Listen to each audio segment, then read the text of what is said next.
Part-time senator and full-time TikToker Fatima Payman is upset that people weren't just as outraged over the arson of a bus belonging to an Islamic school in Adelaide as they were about the firebombing of a synagogue in Melbourne. Here's her TikTok. Why the double standard? Anti-Semitism is condemned as it should be, but Islamophobia, it's ignored, downplayed or dismissed. This government says it stands against hate, but clearly not all hate is treated equally. And this instance, that every condemnation of anti-Semitism must be matched by a condemnation of Islamophobia, even when none exists, is just so tiresome and, frankly, just so dishonest, James. So she was upset about this bus that was set on fire in Adelaide. Yes. She neglects to mention that the bus was barely identifiable as belonging to an Islamic school. If you didn't know the acronym, you would have no idea. And it was a very small print on the side door of the bus. Second, it was parked outside a private residence where it was not normally parked, so no one would have known it was there.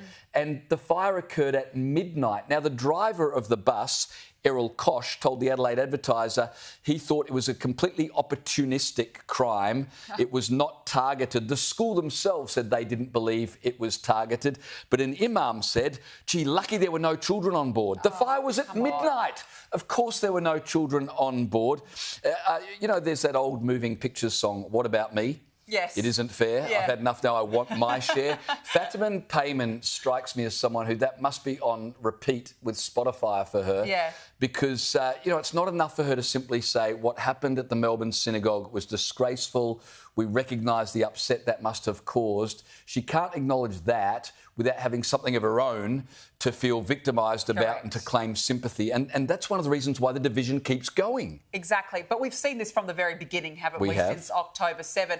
You'll remember that Labor announced an anti-Semitism envoy.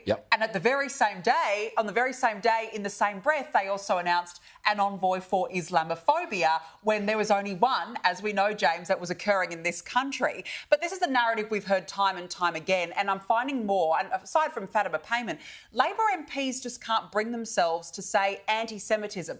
This is anti-Semitism. We need to shut down anti-Semitism. In the same breath, they've always got to bring Islamophobia into it. Even, it was only a few days ago, Ed Husick was on Sky News, and it was the same deal. He was being asked by one of our hosts about the awful firebombing of the synagogue in Melbourne, condemned that. But at the same time, he's got to bring Islamophobia into this. So it is sad that we're at a stage where the politics of Western Sydney is being put ahead of our values. So Labor, Fatima Payman, it's all about our values being sold for votes. And we should be clear, we're not saying that there isn't abuse directed towards the Muslim community. Of course that happens, and it should be condemned whenever it does. But to say that's of equal problem right now as anti-Semitism is just a fantasy. Well, there was a terror attack. And to be honest, it's kind of offensive. Yeah, there was a terror attack. There was a terror attack on a synagogue in this country.